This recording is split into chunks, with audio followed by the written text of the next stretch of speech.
श्रापित बदसूरत राजकुमारी की एक रोमांचक और शिक्षाप्रद कहानी। बहुत समय पहले की बात है। एक दूर राज्य में एक सुंदर और खुशमिजाज राजकुमारी रहती थी जिसका नाम रत्नप्रिया था। उसकी सुंदरता और बुद्धिमानी की दूर दूर तक चर्चा थी, लेकिन उसकी एक आदत थी जो उसे परेशानी में डालने वाली थी। उसे अपनी सुंदरता पर बहुत गर्व था। वह हमेशा दूसरों की सुंदरता को तुच्छ समझती और उनका मजाक उड़ाती थी। एक दिन एक बूढ़ी महिला राजमहल में आई और उसने राजकुमारी से पानी मांगा। राजकुमारी ने उस महिला को देखकर ठहाके लगाते हुए कहा, इतनी कुरूप, क्या तुम्हारे पास पानी खरीदने की भी ताकत नहीं है? वह बूढ़ी महिला कोई और नहीं बल्कि एक शक्तिशाली जादूगरनी थी जो गरीबों की मदद करने के लिए बदल कर आई थी।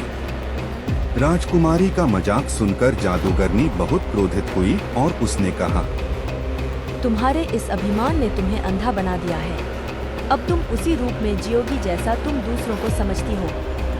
इतना कहते ही जादूगरनी ने राजकुमारी को श्राप दे दिया। राजकुमारी की सुंदरता एक पल में गायब हो गई और वह एक बदसूरत कुरूप स्त्री बन गई। उसका चेहरा बेजान हो गया, उसकी आंखें धुंधली हो गई और उसके बाल बेतरतीब हो गए। अब वह खुद को पहचान भी नहीं पा रही थी। राजकुमारी ने रोते हुए जादूगरनी से माफी मांगी और कहा, मुझे माफ कर दीजिए, मैं अपनी गलती मानती हूँ।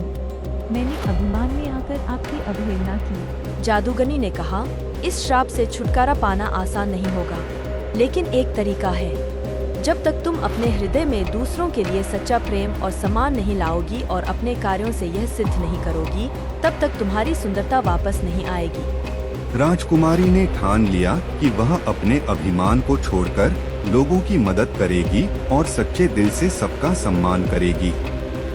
अगले दिन से ही उसने राजमहल छोड़ दिया और गांव में रहने लगी।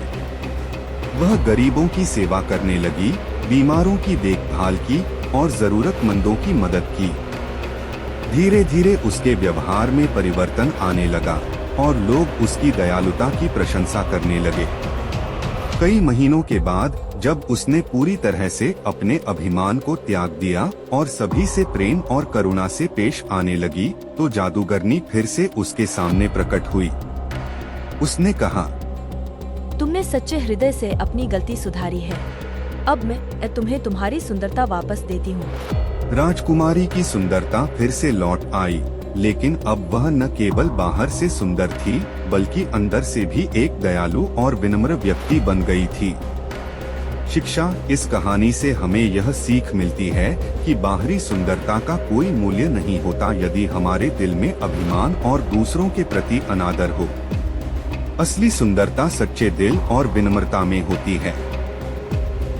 Please like, share and subscribe our channel to learn more.